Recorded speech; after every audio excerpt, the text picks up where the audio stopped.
Je tenais déjà à vous saluer, puis à remercier les organisateurs du colloque et Adrien qui m'a fait le plaisir de m'inviter à cette journée. Alors, je vais parler d'un sujet un peu polémique dans les études grecques, puisque je vais parler d'un sujet qui n'est pas communément admis. Alors, moi, j'ai pas eu la chance d'avoir Pythagore au téléphone ce matin. Dans le train qui m'a amené de Clermont, il m'a pas appelé. Et vous comprendrez toute la difficulté de l'historien dans ce type de démarche.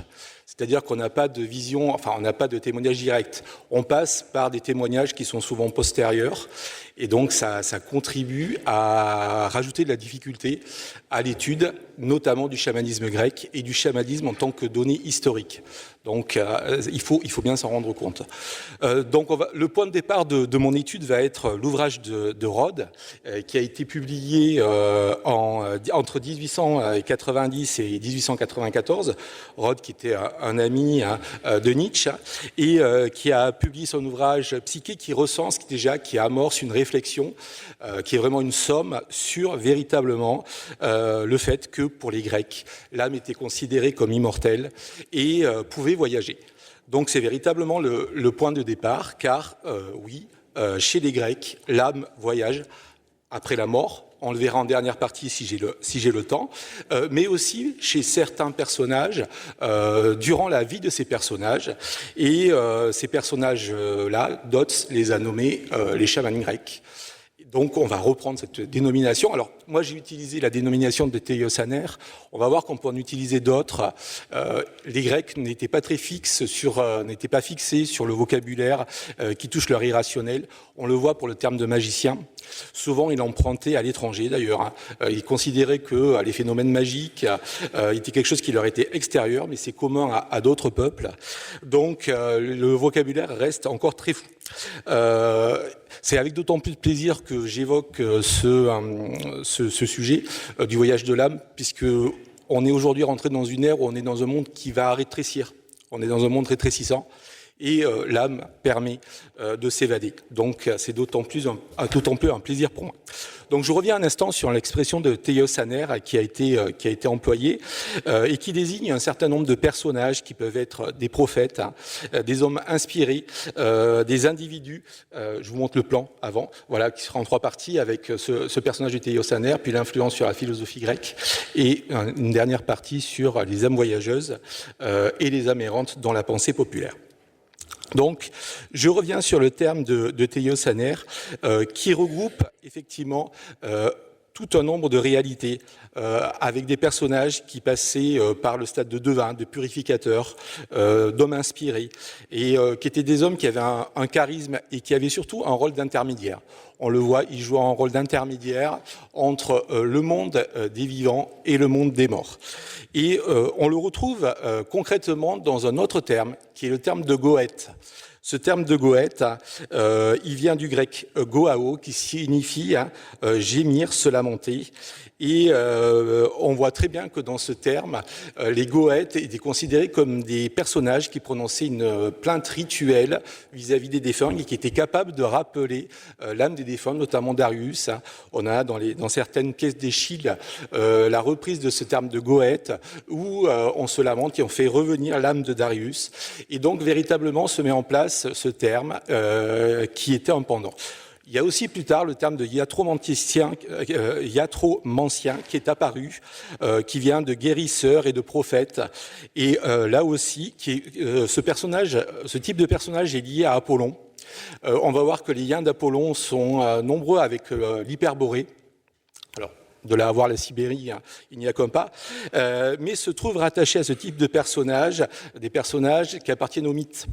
Et c'est par là que je vais suivre, avec un certain nombre d'entre eux, notamment le personnage d'Abaris, qui est le premier d'entre eux, et qui, bien sûr, ce passage d'Hérodote, qui est une des sources les plus anciennes qu'on a à ce sujet. On a beaucoup de sources postérieures, mais on a peu de sources anciennes. Et où on a quelque chose qui est intéressant. Il ne veut pas en dire beaucoup, Hérodote. Il dit juste qu'il s'est promené sur une flèche d'un bout à l'autre de la Terre. Donc on voit là le motif de la flèche, qui est qui est présent et qui nous fait penser au ballet des sorcières, bien entendu. Hein. Et on sait que, on le voit, il voyage dans les airs, il y a Trobat, et il va parcourir comme cela les airs, même si on voit que Hérodote a des doutes à ce sujet, qu'il ne s'étale pas sur la question. On sait que la flèche est un symbole, est un élément qui fait partie de l'équipement traditionnel du chaman de Sibérie. Et les chamans, notamment au Népal, portent un bracelet qu'on appelle le bolto, qui a une forme de flèche qui leur permet d'éloigner les mauvais génies. Donc on voit que ce thème de la flèche est lié au thème du chaman. Donc la flèche joue un rôle important dans ce monde. D'ailleurs, c'est sur cette flèche qu'il aurait lui-même rencontré Pythagore à Olympie et il lui aurait donné la flèche. Donc on voit très bien que dans ce type de personnage, il y a un phénomène de transmission. La transmission est très présente on va dire, d'un personnage ancien à un personnage nouveau. Il y a toujours ce phénomène qui se reproduit. On va le retrouver d'ailleurs ailleurs. Hein. C'est quelque chose c'est une tendance qui est permanente. Autre personnage, c'est Aristéas de Proconèse, qui lui, on le voit, passage important, qui, dans son poème épique, est en proie à un délire apollinien. Donc là, comment ne pas rapprocher ce délire apollinien d'une transe qui peut avoir saisi Aristéas à ce moment-là. Et c'est suite à ce délire que Aristéas va pouvoir, bien entendu, rédiger un texte sur les arismapes. Donc, on va le revoir dans un instant. Autre texte intéressant qui montre bien ce voyage de l'âme chez ce personnage, c'est qu'il rentre un jour chez un foulon et il tombe inanimé. Et là, il va bien sûr voyager à travers le temps, à travers les lieux. Et on voit que il tombe dans une sorte d'état second. Et c'est à travers cet état qu'il va réaliser divers voyages. Donc on voit des parallèles qui peuvent se créer, et notamment le parallèle qui se crée avec la création épique. Il y a un lien très fort chez les Grecs entre ces personnages et la création épique, puisque c'est de ces voyages que leur vienne la création épique.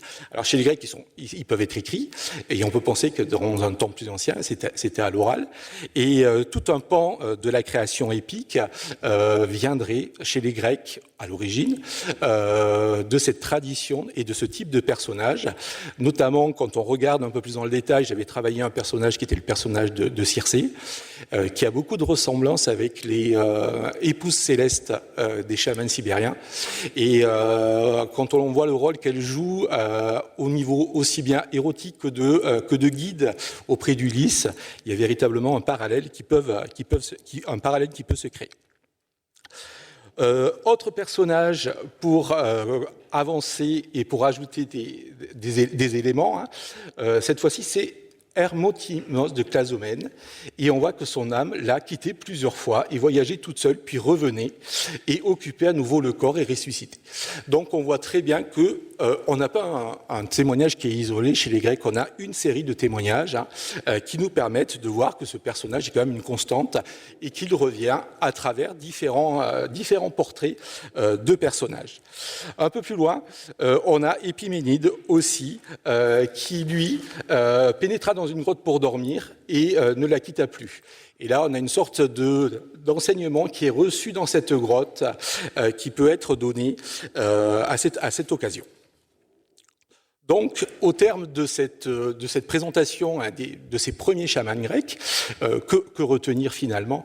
Eh bien, on peut retenir que ces personnages ont des traits communs. On voit qu'ils maîtrisent, ils ont une maîtrise du voyage en dehors de leur corps, qui voyagent à travers le temps, à travers les lieux, qui ont aussi un rôle de guérisseur. Ça revient à différents moments, mais aussi que par leur expérience, par cette mélété, ils essayent d'atteindre l'alétheia. Et c'est quelque chose de constant. Il y a une quête de l'Aletheia qui va se transformer au fil des temps en une quête de la Sophia. Et c'est comme ça qu'on va passer finalement de ce personnage finalement du chaman grec au personnage du philosophe. Et ce sera ma deuxième partie où je vais voir trois figures qui vont apparaître. Notamment la figure de Pythagore, la figure d'Empédocle et la figure de Platon. Alors la figure de Pythagore est intéressante parce que finalement sur lui on a aussi peu de données historiques. Ce sont des personnages dont le mythe s'est emparé de ces personnages. On sait qu'il a eu une influence en Grande Grèce notamment et qu'il a peut-être influencé Platon. Mais comment ne pas voir dans ces trois personnages finalement un seul et même type de personne, notamment quand on regarde ce témoignage qui concerne Pythagore, où on le voit mis en parallèle avec les personnages que je vous ai cités plus haut, Aristéas, Hermotime, Abaris. On voit qu'il est sur le même plan, et donc on voit très bien qu'il y a une filiation chez certains penseurs. Alors là, on est devant un témoignage qui est tardif, mais dans l'esprit, il y a véritablement une filiation qui se crée entre ces chamans grecs et des personnages comme Pythagore, et on va le voir dans un instant, aussi Empédocle. Donc, filiation qui se crée. Mais autre point particulier, c'est véritablement le fait que pour Pythagore, il est mis en relation avec Épiménide, donc il est censé avoir le savoir. Donc là, on est, comme tout à l'heure, dans une transmission du savoir, mais aussi par le personnage du daimon. Alors le daimon est important chez Pythagore. Ce daimon, c'est Zalmoxis, dont les traditions divergent à son sujet, au sujet de Zalmoxis. Mais ce daimon, on va le retrouver. Comment ne pas penser au daimon de Socrate? Donc véritablement là, on a des parallèles et on a des liens qui se créent. Et c'est là véritablement ce qui est important, c'est de voir qu'il y a un faisceau. On n'a pas de preuves, mais on a des faisceaux qui nous font dire que effectivement, ce type de personnages peuvent correspondre au même type, à un personnage qui jouait le même rôle. Donc le daimon joue un rôle important. Chez Pythagore aussi, la métempsychose joue un rôle important. Donc, qui va influencer son école, alors, à des niveaux différents. On le voit.